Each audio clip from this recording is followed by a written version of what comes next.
explain what her concerns are with the application. Members can ask questions, and with the leave of the chair, excuse me, I'm not used to talking these days, so I cough whenever I start talking for a while.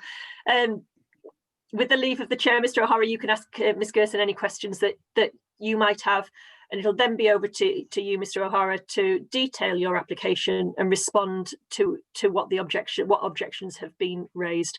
Again, members can ask you questions, and with the leave of the chair, Ms. Gerson, if you've got anything to ask, you could ask questions too. Mr. O'Hara, you'll then get the opportunity to sum up the application. The licensing officer, Mr. Stevenson, will detail the options, and there'll then be a private session where members take legal advice. That'll be done after this webinar's finished, and you'll both be messaged by email later on today to let you know what the outcome is, and the full notice will come out later on this week. That's it, I think, Chair. It's a public meeting. It is public, but we don't know who's viewing, but no one can come in and out of said virtual room. Okay. Thanks, Chair. All right. Thank you, Marie-Claire. So we now go over to Clive to present the report, please. Yes, thank you, Chair. This is case reference number 01/21. It's an application for the grant of a premises licence made under Section 17 of the Licences Act 2003 for the premises known as the Picture House Social, which is 383 Aberdale Road, Sheffield, and I believe part of the Aberdale Picture House sort of building area in that area of a bigger part of a bigger building. The application was made by Bar Public Limited and was received by the service on the 11th of November 2020. The reasons for referral, Chair, are fairly simple. There is one interested party, member of the public, Ms. Gerson, who made an objection to this application, and therefore it is referred to yourselves under the Licensing Act to make a decision on the application today. Obviously, they've both been invited today, Mr. O'Hara representing the Bar Public Limited, and Marion Gerson being invited to attend today and give their points of view. There's no finance implications, Chair, regarding this report. The legal position is set out in section 6 of the report, and I won't go through all those again, but obviously the 4 points of the Act there. Hearing regulations are set out at section 7. Appeals will be dealt with at a later stage if needed to, in relation to the emails to the objector and the applicant after this hearing. And our recommendations as officers is that you carefully consider the representations made and take such steps as you deem and consider appropriate for the promotion of the licensing objectives.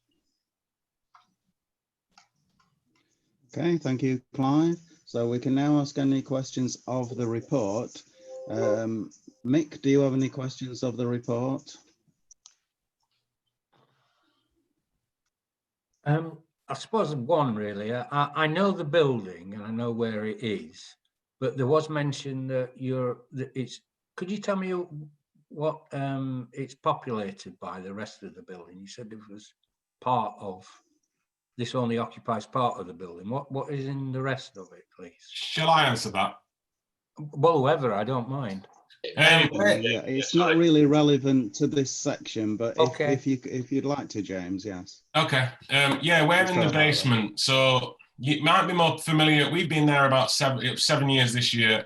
You might be more familiar with it when it was Bar Abbey, and it was the old snooker hall. So it's all the basement of Aberdale Picture House, basically. Above us is the actual picture house, the old theatre. That's on a separate lease. That's nothing really to do with us. That's leased from the landlord separately. And it's actually kind of workspace and isn't a theatre. So we're all on the basement floor, basically. That's what Picture House Social is, the basement. Is that okay, Mick? Does that answer your question?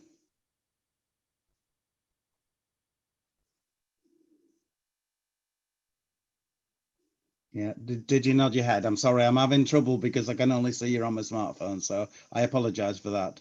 Bob, do you have any questions of the report? That's fine. I do apologise. I should have probably asked that question in another section. I'll learn the ropes. It's confusing. Yeah, don't worry, Mick. I'm sure Mr. O'Hara didn't mind answering that point. Bob, do you have any questions of the report? No, thank you, Chairman. I'm happy at this stage. Thank you. I have no questions. Marie-Claire, do you have any other report? No, thanks, Chair. Thank you. And Mr. O'Hara, do you have any questions of the report? No. And Ms. Gerson, do you have any questions of the report? No. Thank you. Right. So at this stage now we move over to the representations. So it's first of all the interested parties. So it's Ms. Gerson first, if you could present your objection, please. Okay, I would normally like just to speak, but because I now have problems with stumbling over words, I've written down what I want to say. But please stop me if you think I'm going on too long, for example. Although I'm the only person to have put in a written objection, I've spoken to many people who live on or near Abbeydale Road, close to these picture house premises. Many of these families are from a Kashmiri background, some of whom I've met through the Netheredge and Charrow Food Bank, both as helpers and as clients, which gives you an indication of the kind of area that it is. Most of the people on Abbeydale Road or on the side streets, Empire Road, Merchant Bank and so on, own or rent small terraced houses. But on my road, Sheldon Road, which also runs off Abbeydale, there are larger houses divided into multiple bedsits or flats or used as HMOs. So it's generally quite a poor area, although it does sort of butt onto Netheredge itself. And this area has suffered, particularly this summer, from crimes including shootings and drug dealing. This application is for the grant of a license for the sale of alcohol, refreshments, showing films, live and recorded music, and indoor sports event.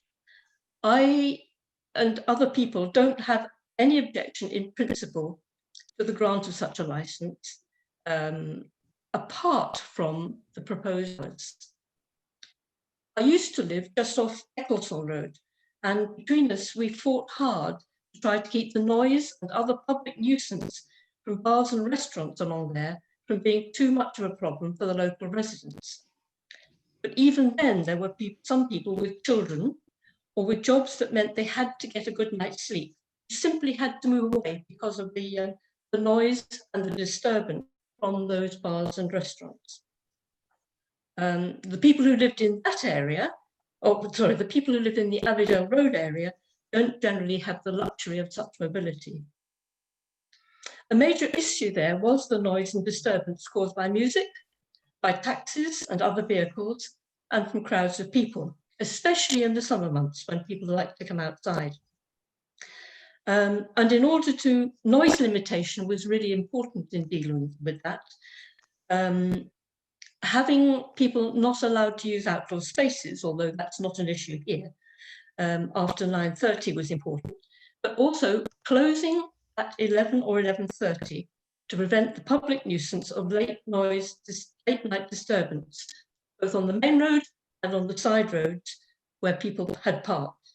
And some of that noise travelled up. We travelled a long way up those side streets. Then and so that's why late night opening is an issue.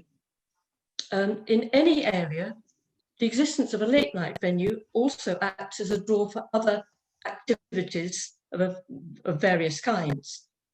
And if this venue became well known as a place that was open until 12:30 every day, well, sort of past midnight every day, but until 3 a.m. on weekends, on the Friday and the Saturday nights, it could easily become a magnet for people who wish to make use of that late night activity. This part of Abbeydale Road has seen a recent influx of bars into properties as they become empty. There are 6 that have opened within the last couple of years, and of course closed again, but they will open again. And I'm sure that once the pandemic is over, this will increase further. So we are looking at the beginnings of a large number of bars within this particular area. If one venue has a license until 3 a.m., Others will, of course, want to follow suit. And that is something that I really don't want to have within this area. I think it would be a problem in terms of public nuisance. I think it would be a problem in terms of crime and disorder. And I ask you to amend or at least reject the application in this form, and if necessary, to amend it. Thank you. Okay, thank you. So now I open it up to questions. Bob, do you have any questions of Ms. Gerson?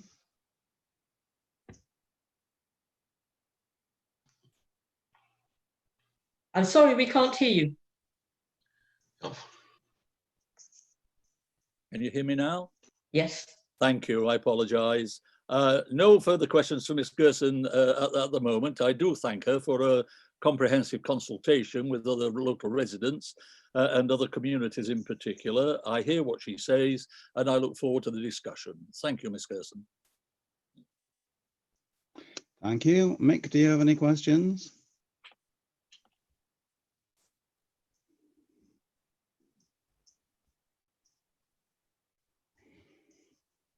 Ah, hooray. No, it took me a long time, that, didn't it, to get no, not at this moment in time. Okay, thank you. Oh. I don't have any questions at the moment. So, Marie Claire, do you have any questions? Just a couple, if that's okay. How long have you lived where you currently live for? I've lived here for a couple of years now. And is the premises is open? We've heard that it was something before, and this operator's been in there for about 7 years. Do you have any issues with noise, or have you had experienced any problems with the premises as it is at the moment? I haven't, but then I don't live opposite. I must admit, that's a question I didn't think to ask the people who I was talking to. No problems. I just thought I would. No, so I'm sorry, I don't know is the answer. No, that's fine. Thanks. I've got nothing further, Chair. Thank you. Okay, thank you, Marie Claire. Clive, do you have any questions? Just a clarification, if I can. I think Ms. Gerson mentioned, and I was taking the slide now just for my own records, but so didn't have any objection to the application in principle, and then it sort of bowed out. Did you say only to the times of operation? Is that correct? The times of operation are a particular concern, yes. Thank you. If there's going to be late night music, and if there is any, I would want it to be sure that there wasn't any outbreak of noise from that. Thank you, Chair. Thank you, Ms. Gerson. Okay, thank you. Mr. O'Hara, do you have any questions of Ms. Gerson? No, that's good. Okay, thank you. Right, in that case, then we go over to Mr. O'Hara to outline your application. Okay, just to clarify a few things, we've been the tenants of the building for 7 years now. So this license application is due to a company restructuring rather than it being a change of venue, a change of owners rather. We own the Great Gatsby on Division Street in the city centre, Public also in the city centre, and Picture House Social. That was on through a different limited company before the coronavirus. We're changing the license over to a new limited company. So to make it clear, we've been the owners of and the tenants of that building for the last 7 years. The previous license of which had a midnight, midweek license and a 1 a.m. on a Friday and Saturday. So this application, although it is a new application, but by virtue of changing the company, it only differs in the hours from the asking for 12:30 midweek and then obviously the 3 a.m. on Friday and Saturday, which I think is probably the point of conjecture, really. I think that's probably the thing that is disagreeable. I think it's also probably worth adding that during the 7 years of being there, we haven't had a single noise complaint all the time we've been there. The process of getting this 3 o'clock license first had to go through the planning department before we could get the licensing. So we spent the last sort of probably been around a year first going through the planning application, and we gave evidence that, you know, we'd been there for a long time and that we could be trusted. I think the planning department also took into account the nature of the building, and I think want to allay one of the fears in terms of other bars on the street asking for a 3 a.m. The planning department gave us it because of the nature of our building and it being in a basement, i.e. there's no windows or doors onto the street. So the chance of noise escaping the building is slim, and we've had no evidence really before that we've had problems with that. One of the other things is that a sound system is on a limiter. So actually, if it goes past a certain decibel level, it does cut out. It's never actually done that because it's not the sort of place that has super loud music on. But that was something that we did, I think 7 years ago, actually, during the first license, we had a limiter put on the sound system. And then the next stage, we obviously went to the licensing once we got the planning in place. And I think the conditions that the license department want to add to the license are really useful. And I think it might be worth me just reading through them, the conditions that licensing department wanted to add, because I think it might allay some of the fears anyway. So these are the conditions that are, to be clear, these are the conditions that are different to the previous license we had with the different company. So these are the conditions that have been requested. The use of door staff will be risk assessed on an ongoing basis by the licence holder or premises supervisor. Where engaged, door staff shall be licensed by the Security Industry Authority. We use a firm called IPM, who are a really good firm in Sheffield. On all Fridays and Saturdays for the duration of the nighttime section, we will have door staff on the door, and they won't leave the building until every customer has left. Another condition, clear and legible notices shall be displayed at all exits requesting that the public respect the needs of local residents and to leave the premises and area quietly. That's obviously a really important one. It's something that we have signage for already during our previous opening hours, but we would increase the visibility of that signage. The third one, the designated premises supervisor or a delegated member of staff shall take a proactive approach to noise control, checking outside the premises to ensure that the breakout of internal noise and noise from patrons using the external areas and departing the premises is managed so as not to cause a nuisance to occupiers of nearby residential properties. That's obviously something we do at the moment anyway, but as discussed, the risk of noise is very slim because it's down a kind of double staircase into the bar, and the only external area is on the back of the building, which faces Healy swimming pool, if anyone knows that. The back of the area is kind of around the back of that, so we're not adjacent to any houses, hence not having any noise complaints. Staff will receive training on matters concerning underage sales, drug policies and operating procedures. Records of such training will be kept and made available for inspection of the authorities. This is something that all our licensed premises that we own have to do, and we're very good at keeping records of that nature, and we'll obviously continue to do that should we get this new license. Persons under the age of 18 years are not permitted after 9 o'clock unless accompanied by a responsible adult and attending a pre-booked family type function or dining. That's the same as what we have now. We do actually get quite a lot of families in before these hours from the area, from the community. And actually our previous license had it at 7:30, so that's actually a later, that's actually allowing families to stay later than the previous license. All pre-booked functions must have a nominated children's safeguarder on site for the duration of the event. Probably not relevant because it's not a place that does things like children's parties, etc. But we will obviously adhere to that should that be the case. The designated premises supervisor or other such responsible person should be assigned to act as the coordinator for safeguarding systems at the premises. This person must act in compliance with the guidance and training provided by Sheffield's Children's Safeguarding Partnership. Again, we do that on our existing license, and it will definitely be something we continue to do. No sales of alcohol for consumption off the premises unless except in sealed containers. We've never done takeaway from there, and I doubt we will do, but should we do that, we'll obviously follow that rule.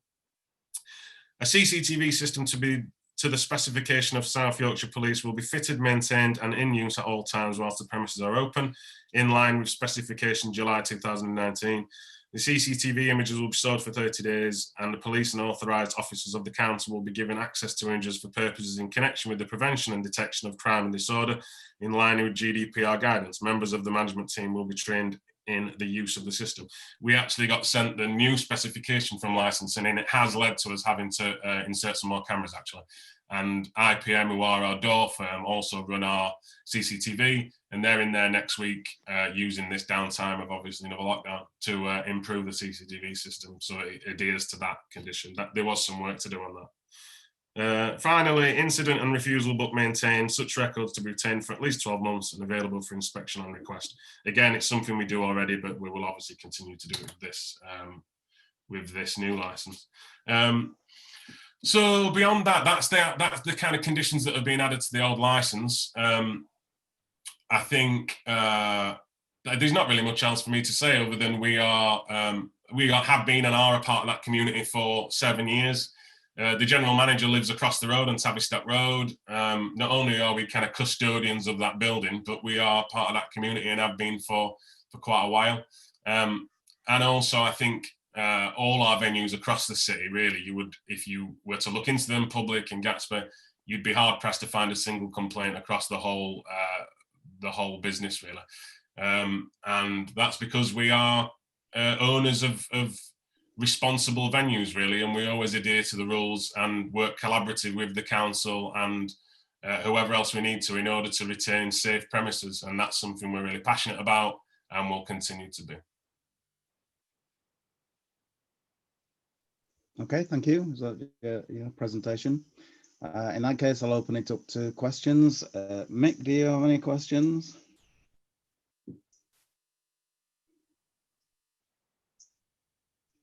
Come on. Hooray. We wondered as long about this time. technology, really. Yes, I've got a couple. What's the capacity of the venue, please? It's 120. 120. Can I ask you why you changed the company, the ownership, or the? Yeah, because of COVID, the last one went into liquidation. Right. Okay. And can you tell me, given what you've just said, plus the fact that we have a lockdown now, and I realise that that's hopefully not going to last forever, even though it feels like it. Given the state of the entertainment sector at this moment in time, and the prediction that long term it may well dwindle, can you tell me why you're asking for an extension to 3 o'clock in the morning? I'm not sure the two are related actually. The process for getting this 3 o'clock license actually started pre-COVID. And it was more a reaction to differing drinking habits amongst our customers and local residents asking if we could apply for a later license.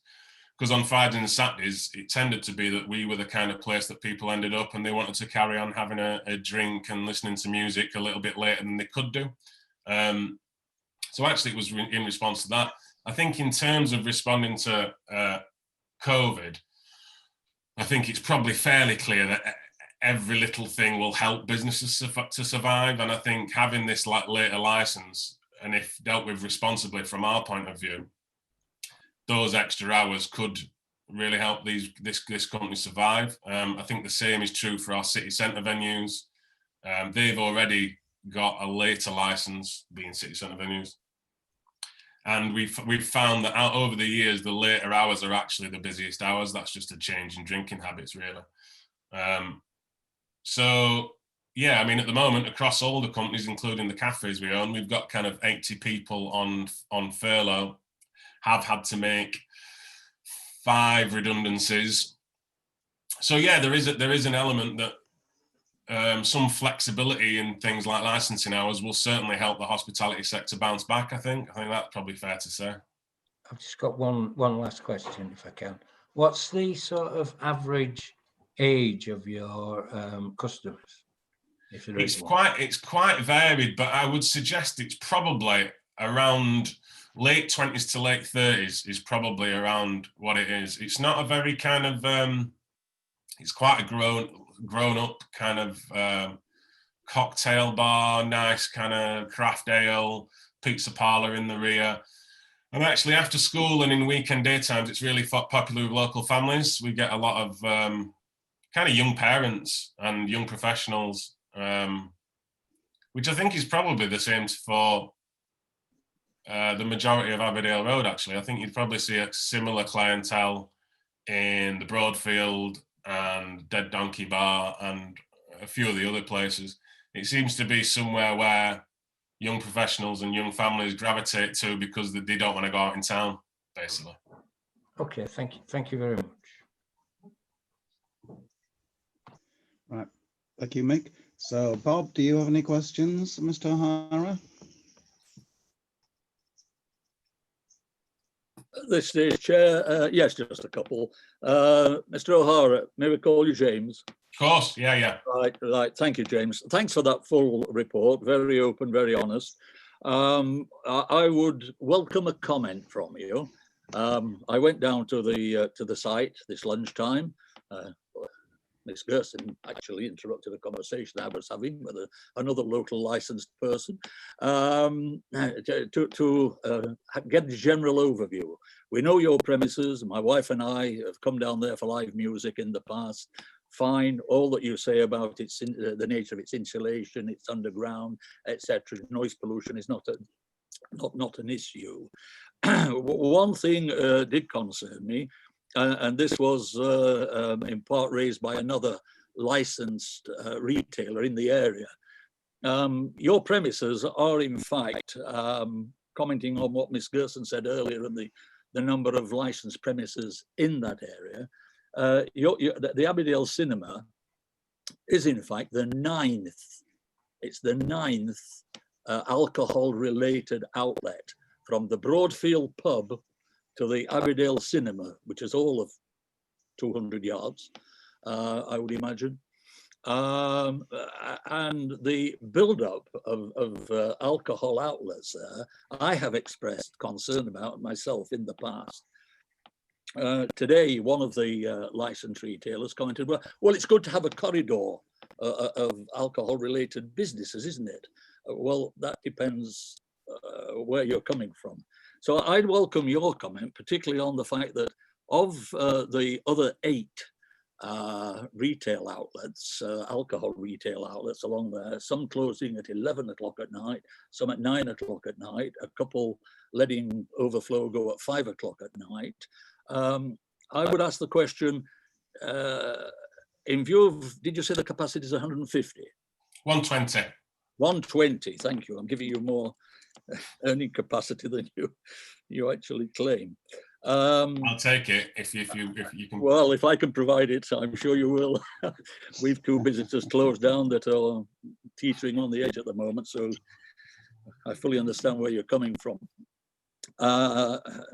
My question is, and you yourself have alluded to it indirectly, do you see any difficulty with people coming from surrounding licensed premises like the Broadfield, like the Gin Centre, like the Rum Bar, etc.,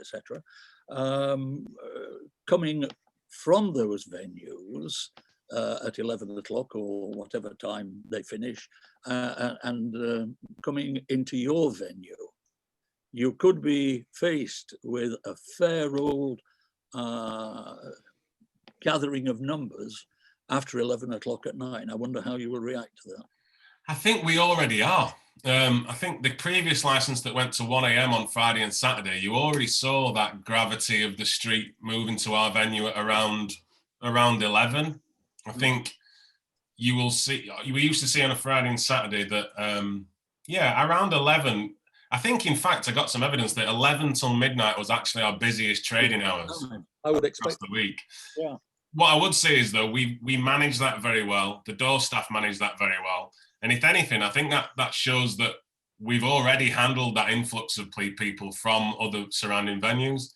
And I hope this, this is not something I can prove, but we are, and I think the other bars on the street would probably say the same. We're very lucky in that we seem to get a very nice clientele along that street. There's very little trouble. it's not a kind of rowdy crowd. But whatever elements they are that need managing, we've got a history of managing that already. And I think, if anything, that window between 11 and let's say 12, I think the other latest license on the street is maybe 12. I think the Broadfield at the weekend might be 12. Mm-hmm. That window probably won't change for us. What will change is that they will stay in our venue for longer. So the window of them arriving from the other places is actually going to be the same as it was before, in that they all will have the same closing hours, but we will look after them, if you like, longer once we have them. I appreciate the honesty of that. I think sorry. Sorry, Bob. I think a wider comment, and I don't think I'm saying anything out of line here, is that ecosystem of businesses on that street is definitely at a delicate balance. I will 100% agree with that. And I think we're probably at the point where, in terms of licensed premises, there's probably enough on there now. I think we were the second business to do it 7 years ago after the Broadfield. Mm-hmm. When Kane bought the Broadfield and transformed that, we did it. I think we did the Picture House around 6 months after. Mm-hmm. For at least a good 4 years, there was very little else. It was really Picture House, Social, and the Broadfield. And within the last more like 2 years, you have seen a big rise in licensed premises. And I can understand the concern of residents with that, just the sheer kind of gravity of places. Mm. What I would say is they are managed really well by and large, and they've all got really good owners and really conscientious owners. It's also a group of businesses that work together really well.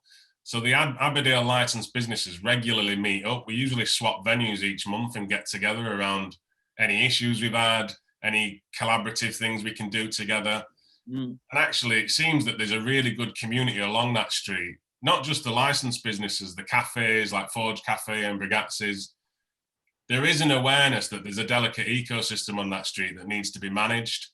And I think all the businesses on there, by and large, are passionate about it remaining quite a serene place, and not becoming this kind of, like you referred to, like a corridor, like a kind of quote unquote night out place. I think there's a balance to be struck. But I think we've got the history being there for 7 years of being proved that we are conscientious with it and that we will kind of look after the street and its residents.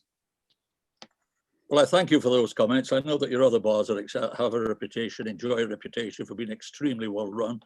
There is, in terms of licensing considerations, at one point I would welcome your reaction to. Your analysis is absolutely spot on.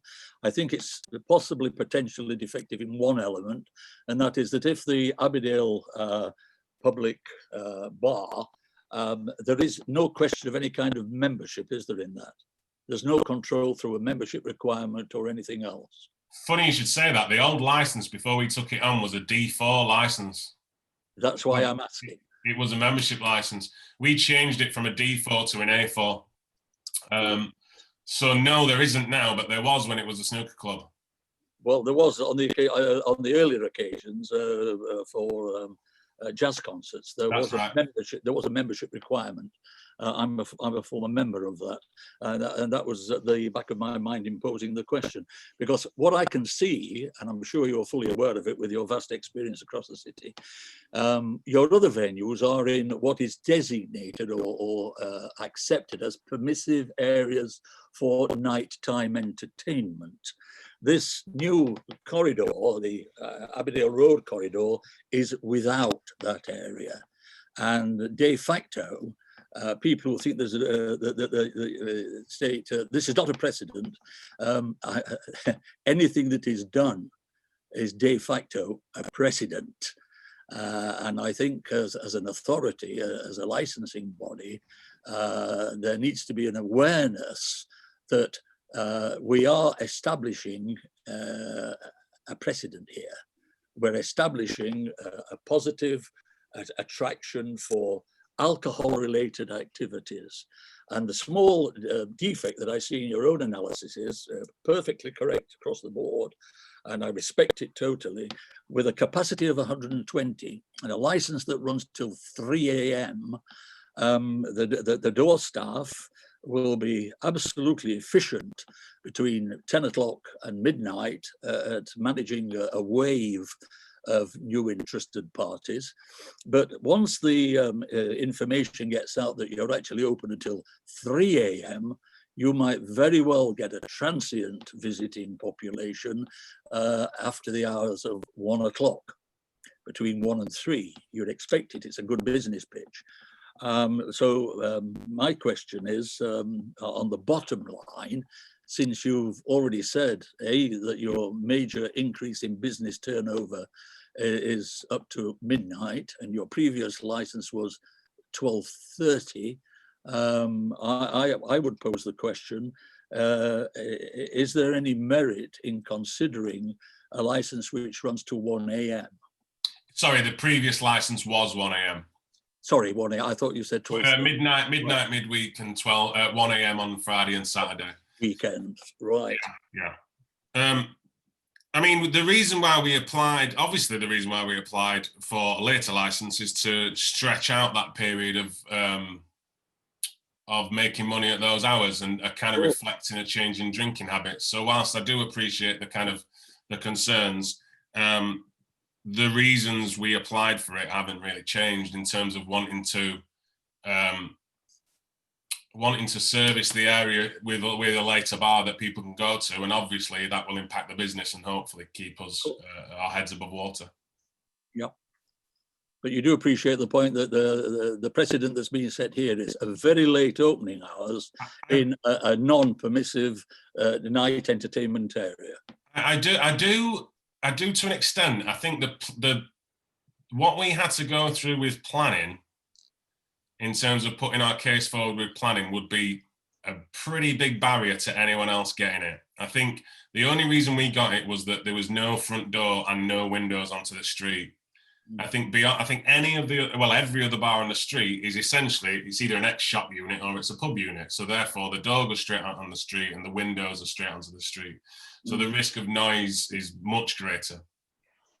I mean, it's worth maybe me sending round after this the conditions on the planning, although I'm sure you guys have access to it. I think that would pretty much make it impossible for any other venue on that street to pass the planning part. It's took us passing the planning part and putting our case forward in order to get to the licensing situation, this level. So although I obviously can't guarantee it because it's not my area of expertise at all, I would doubt that planning would ever give another license like this on that street, because we are just a unique building in terms of it being underground, under 2 feet of concrete, no external area looking at houses. We are a bit of an anomaly on the street, I think.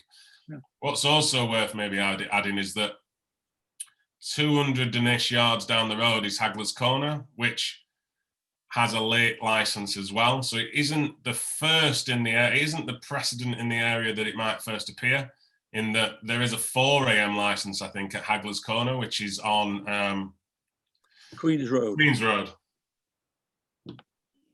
I thought you might raise that. The difference is, Hagler's, I don't think, is in what I call the permissive nightlight entertainment area, but Hagler's shares a unique characteristic in that it's not in a residential area.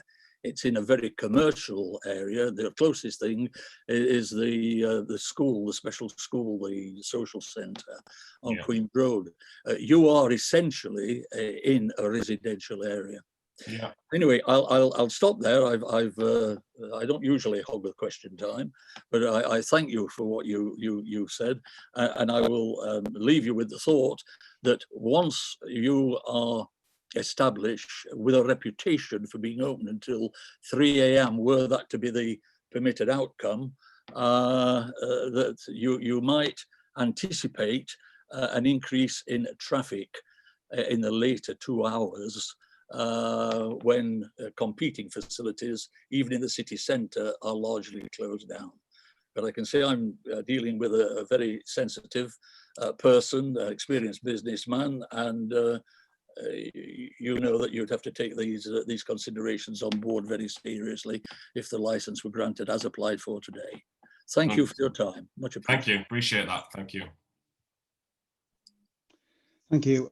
And that actually moves on to a very quick question I was going to ask. It is mentioned very briefly in Ms. Gerson's objection, and that's about traffic. It links very nicely really with what Bob was saying, because you don't really anticipate a great deal more after 1 o'clock. I just wondered what the situation is. Are most of your clientele local? Is there much by way of traffic? I mean, obviously I wouldn't encourage that when people are drinking, but I just wondered what you think the effect of your opening hours might or might not have on the area on Abbeydale Road. I think it's hard to be anything other than anecdotal, really, but I think the general consensus is that our customer base is largely local. I would say it's 60 to 70% local, but we do get taxis pulling up and people getting taxis home, but not to a level that appears unmanageable. I don't think the traffic around us is terrible. I think we probably benefit as a building by A, having our own car park at the side, and B, having the Tesco car park close by. So it's not really somewhere where we tend to see traffic congregate outside. Other than every single day when the traffic on Abbeydale Road is horrendous anyway. So no, I don't think, I don't envisage there being a problem with traffic because of a combination of most of the customers walking home and the kind of available car parks that are adjacent to us. Right, thank you. You've answered that question very well. Thank you. So I'll go over to Marie Claire now.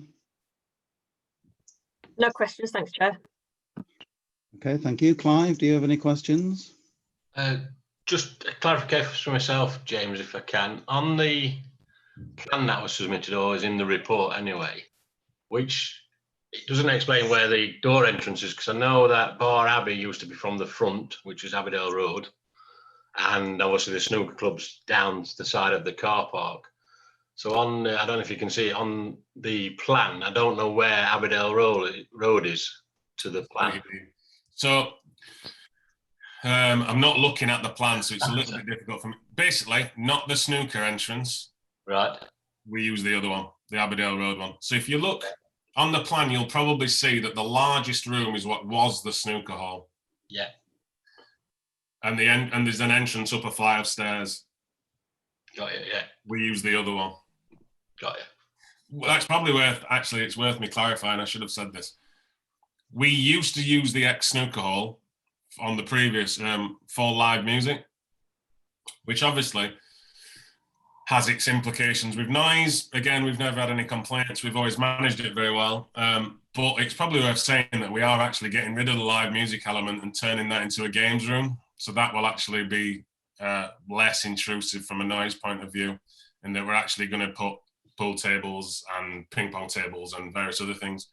That is a response to COVID, and that we doubt we'll be able to do live gigs for quite some time. So we need to utilize that area of the business for other purposes. Okay.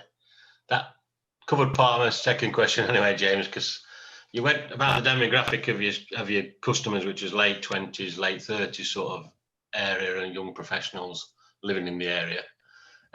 What is the venue attraction or the thing? Because you said, as I remember, Bar Abbey was live music, sometimes rock bands quite loud, etc. Jazz was there, different things, dance music, etc. What's your sort of idea as a business pushing forward? You obviously mentioned your games room and catering for the younger end. Well, I think we've seen quite a good change down there, or quite a welcome change, where actually 60% of our takings was wet led, which meant that 40% is actually the pizza. That became a bigger and bigger element for those that compares, for example, with something like Great Gatsby, which is 85% wet led. You know, that is a drinks place. this has become, and I think some of the family element has helped this. The pizza parlor element has become quite a big part of that business, in that if you walk in on an evening, it will generally be every table full with people eating pizza. And that's an area that we really want to develop going forward. As I've referred to, we are actually getting rid of the live music element permanently. Not just for COVID, there's huge costs involved. I could go into that, it's fairly boring, but it's, you know, it costs a lot of money. PAs cost money, sound guys cost money, it just costs a lot of money. So yeah, the food element's become a lot bigger. We do have DJs on, but it's not it's very much background music. There isn't a dance floor to speak of, for example. So it's more of the cocktails are popular, the pizza's popular, craft beer's popular. It's a fairly grown-up crowd wanting to listen to some music and eat some pizza and have some drinks, basically. Yeah. And you said the capacity's 120. How many of those are seated in essence? Is it more of a seated venue, or is it more of a standard? All of them can be seated at 120. Okay, thank you. Thank you, Chair. Okay, thank you, Clive. So, Ms. Gerson, do you have any questions of Mr. O'Hara? Yes, please. First of all, can I apologise to Councillor Pullin for interrupting you? I specifically wanted to know whether Rum Bar, which is one of those fairly new establishments, is actually just selling rum, basically. I think James, you haven't been open, or at least you haven't been there when at least 2 of the new establishments are open, simply because they haven't been able to be yet. The Teller, for example, is a new venue. That's the one, and the place that's going to go into Stokes Paints, which will be another wet venue. Of course, hasn't even started. You talk about there being plenty of parking spaces, but in practice, even now, when your bar isn't open, that car park is more or less full. And the one at Tesco's will also be used by people from these various other establishments. So there will be extra traffic, especially if you're going to be opening until 3 a.m, because you will get people, as Councillor Pullin rightly says, coming to the venue because they know it's open later. People who will have been somewhere else until maybe 1 o'clock, and then they'll come to you. Can I ask whether because you've talked about the proportion of wet-led sales, but do you really expect that to continue past about midnight, into the early hours of the morning? Do you still expect people just to be there eating pizza? No, I expect it to be a mix. I think that the percentage already takes into account that some hours are heavily more food. You know, 4 till 8 is heavily more food than 8 until midnight on the current license. And as the night goes on, the percentage of it just being drinks definitely increases. That's not unfair to say at all. That's just the nature of a bar business. The food sales dissipate as the night goes on, essentially. That would be the same across any food-related bar or pub in the city. I think one thing, I mean, we obviously, it's worth going back that we have been open there, albeit under a different limited company, but it essentially been the same operation for 7 years. And that we were there when the Teller was opened. We were one of the bars that you could argue it's kind of our fault that there's that many other places that have opened, because I think between the Broadfield and the Picture House, other businesses have opened kind of in our stead. But I think they've opened there because they've seen that the venues that are there are managed, and obviously I can't speak for the venues, they're nothing to do with me, but they are managed by and large really well, and by quite reputable companies who don't have an interest in kind of flagrantly disobeying any rules. I think they want it to be kind of an area that is quite attractive to the right sort of clientele, and I think that'll continue. What I would say with the traffic situation, I would say that the difference, let's say that before, when we had the 1 o'clock and everyone left at 1, that meant that all the people leaving the venue, our venue, left at the same time. And I think it's worth using an example of when the curfew came in during COVID. The 10 p.m. curfew saw everybody leave every single pub at exactly the same time, and the taxi ranks and the traffic being, as a result, really bad, because people leave in venues at exactly the same time. Where before everyone would leave our venue at 1 a.m. because we closed at 1 a.m. I think the nature of a 3 o'clock license isn't that everyone will stay until 3 and then leave at 3. I think it is that the later hours, it will gradually dissipate down. So what you'll actually potentially see is a reduction in traffic over those hours, rather than everyone leaving the venue at the same time. You will spread the frequency of people leaving over the available hours. I think that is probably what we see at our late night venues in the city centre, is that when you have an ecosystem of nighttime economy with different closing hours, that helps the streets stay at a relatively sensible level and people leaving different venues at different times. So I don't think the traffic, simply because of us having 2 hours extra on our licence, will be increased.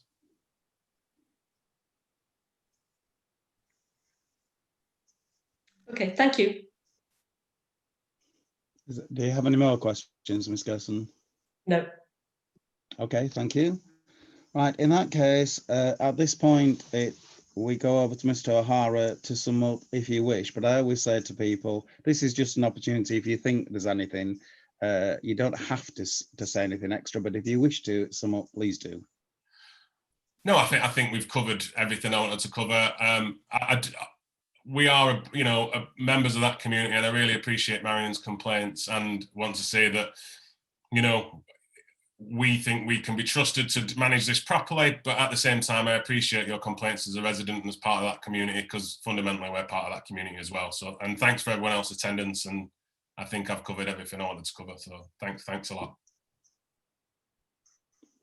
Okay then, thank you. So at this point, we go back over to Clive, who will give us the options to the committee today.